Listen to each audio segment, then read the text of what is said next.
Hai murid-murid, jom kita main hoki.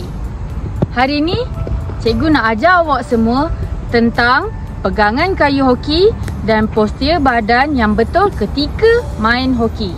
Okey, pertama sekali, cara pegangan kayu hoki. Ini adalah permukaan hadapan kayu hoki dan ini permukaan belakang kayu hoki. Ingat, bahagian belakang tidak boleh dimainkan di dalam permainan hoki. Okey, seterusnya cara pegangan kayu hoki. Tangan kiri berada di atas dan tangan kanan akan berada di bahagian tengah kayu hoki. So, macam ini cara pegangan yang betul. Okey, kedua ialah bukaan kaki. Tidak boleh terlalu besar dan tidak perlu terlalu kecil. Haruslah seluas bahu murid-murid.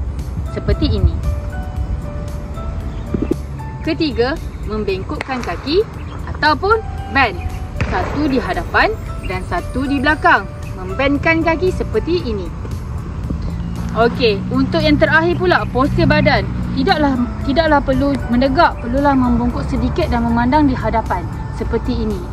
Contohnya. Seperti ini adalah cara yang betul. Okey, macam mana? Mudah tak?